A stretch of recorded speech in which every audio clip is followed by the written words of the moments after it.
Hello and welcome to this review of my Keymax keyboard. This was a donation from its creator, who does this as a one-man project. Thanks again, mate. It's essentially a high-end keyboard inspired by old Symbolics keyboards, including ones such as the famous Space Cadet, and especially the Symbolics 365407, which is this thing. It's primarily aimed towards Emacs users, hence the name. Now, for those unfamiliar with it, Emacs is a Lisp-derived text editor/programming environment, which is one of the reasons why it's inspired by these old Symbolics keyboards, because those also used to drive Lisp-based systems. Typical for Lisp-based layouts, the keyboard uses an abundance of modifier keys, because these systems are very modifier-heavy. The Space Cadet, for example, used as many as 7 Control, Shift, Top, Greek, Meta, Super, and Hyper keys, plus combinations thereof, allowing it to type over 8,000 different characters. The creator asked me if I wanted it pre-programmed with an Emacs or a Windows-like layout, so I went and asked for an Emacs one because this seemed like a great opportunity to mess around with that for a bit, and after a while I was obviously going to reprogram it into something more Windows-like, and that would give me some good opportunities to try out the programming function as well. I normally test keyboards for a week, but actually I've been using this thing for a lot longer than that already because frankly it's just really fucking good. The non-standard layout makes this not quite a goatee keyboard. Yeah, good one. A go-to keyboard, as I tend to call it, but it's still a pleasure to use. One of the cool features of the Keymax is that it comes with an Alps compatible chassis, which of course greatly increases my interest in it.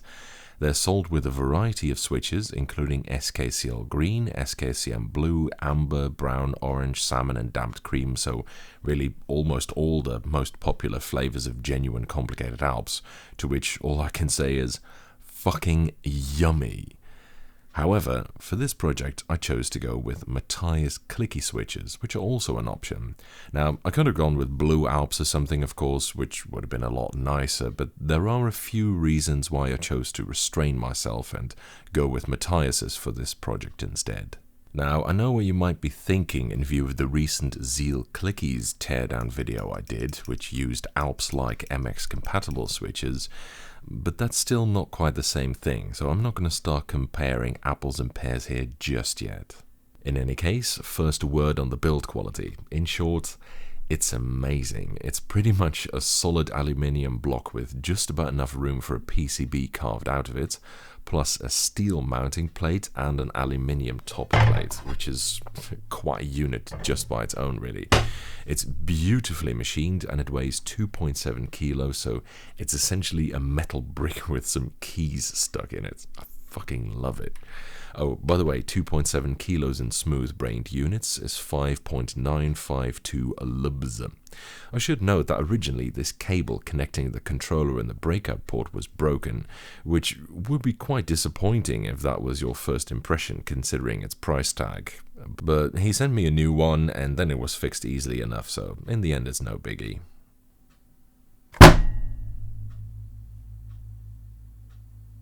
Now, you may be wondering what's with the large front bezel, but there's very much something that's inspired by the old Symbolics keyboards. I like it, and it's not uncomfortable either. Now, one of the reasons I went with Matias switches rather than do yet another Blue Alps keyboard, as much as I do love those, is that I get a chance to review them again, as it has been a while. I went with the Clicky ones because A, they feel nicer, smoother and more tactile than their actual tactile switches. In fact, these are quite tactile for a modern switch. And B, they seem to be more reliable than their tactile counterparts. Matias switches have a reputation for chattering, i.e. outputting multiple key presses every time you press a key, and I think it might be because of the lubricant that they use in their switches. But the Clicky ones don't come with this lubricant, and I think that's why these seem to be more reliable. In any case, the Matiases are obviously the budget option compared to the genuine complicated Alps options. So, reliability issues aside, Matias switches are actually pretty nice in my opinion. I know that compatibility with modern chassis is rather limited for Alps, but honestly, feel-wise, they're very competitive among modern clicky switches in my opinion. Although compared to vintage options, Matiases are nothing special. The Blue Alps I mentioned earlier are considerably better. I think they feel and sound a lot nicer. But still they have their own charms, including greater tactility. Plus, of course, they're still being made, so you don't have to sift through piles of old boards trying to find one in good condition that doesn't cost a million billion.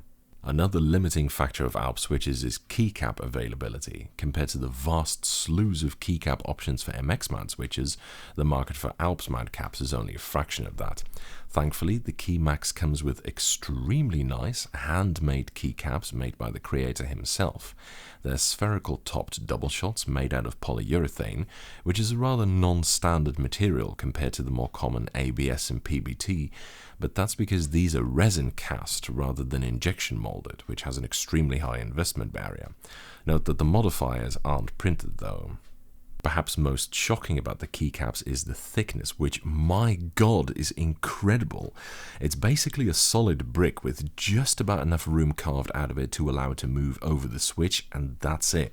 It's unbelievable. These are probably the most solid keycaps I've ever seen.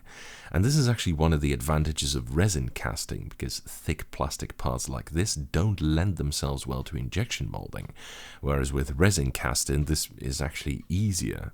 So that's pretty cool.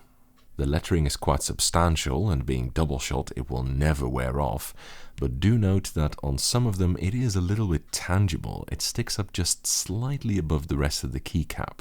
It's not really a problem, and some other double shots have this as well. I mean, this is by no means unique to these keys, but I figured I'd mention it regardless. What's more though, the combination of Alps type switches plus amazing keycaps creates some of the best typing sounds I've ever heard in a keyboard. Listen to this.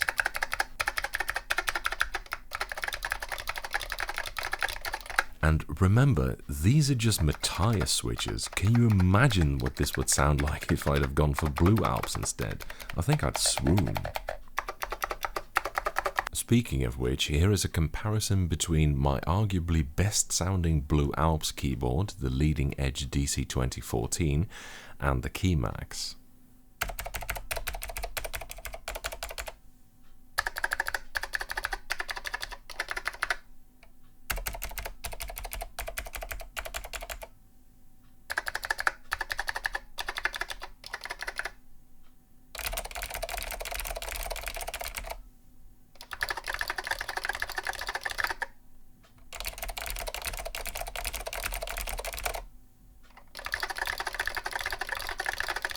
Now, don't forget that this is a completely unfair comparison because Blue Alps sound much better than Matiases, and this chassis is basically a guitar, but the Keymax, with that chassis and with those keycaps, I think it's still not bad.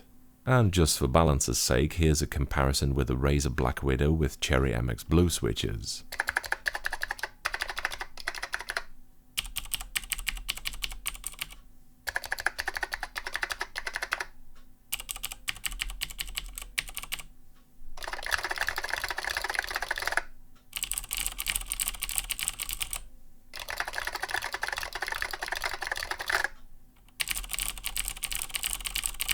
Yeah, it's not really a contest, I know. Matchups like this really show how abysmal MX Blue actually sounds. It's hollow, plasticky, rattly. It's just not it, is it? So the layout is something I wanted to cover briefly as well, because like I said, I chose to have it programmed with an Emacs layout, and I later programmed it into something more to my liking. This is what the default layout looks like, and although it's not the most hostile thing I've ever come across, it's not that great for a Windows user either, in my opinion. Lisp layouts have a lot of weird quirks that fit that particular system well, and because it works so differently from Windows, it's obviously not going to be a great fit. The arrow keys are under a function layer, which is always annoying, and the location of the modifiers isn't optimal for me, and the backspace is in a weird location, namely here, and this button here is a hold next key button, which basically acts as a simulate malfunction key if you accidentally press it. Got me killed loads of times during gaming. It does come with a whole slew of predefined layouts, including several Windows-like ones, also Dvorak, Colmac, etc., but I chose to make my own layout instead. That way I got to try out the programming a bit more as well. For reference, this is what I went for after a couple of iterations, and I think it works well, at least for me. Note the enormous amount of control keys on it, which are otherwise a bit difficult to find with such a massive amount of modifier buttons on the keyboard. Control is of course a very important key because, as we all know, that's the jump key. No. Shut up. Spacebar is not jump, that's just Zoomer propaganda. Control is jump. Obey.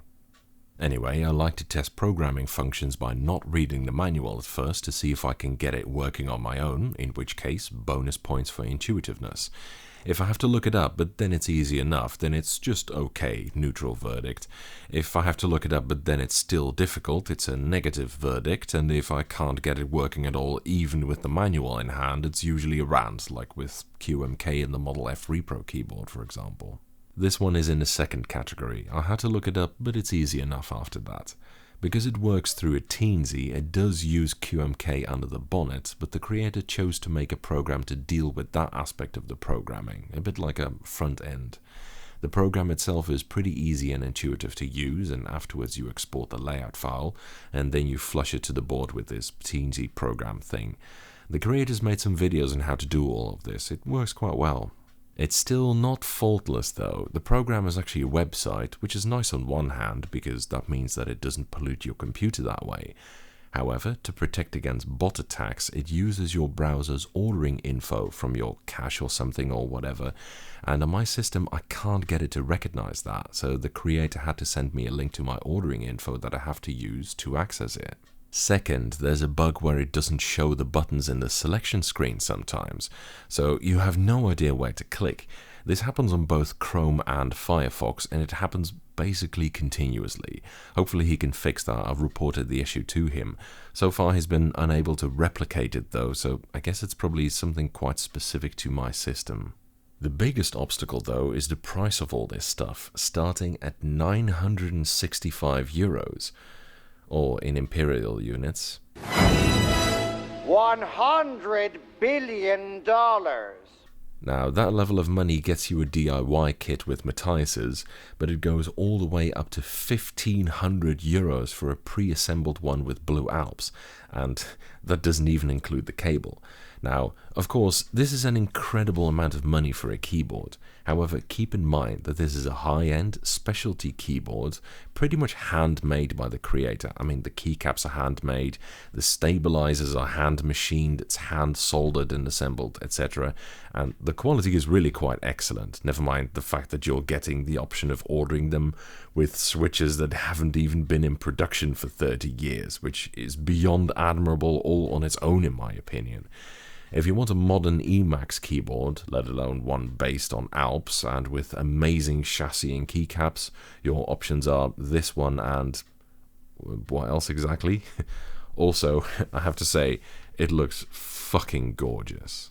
Overall, this is of course completely unsuited for general consumers, but it's a love letter to a time in which keyboards weren't just mass-produced crap, and it's a spectacularly exciting board for keyboard enthusiasts and high-end keyboard lovers. Color me impressed, and as many will know, I'm not that easy to please. That's it for this review. Thank you for watching, I hope you enjoyed it, and following is a typing demonstration of me typing on this keyboard.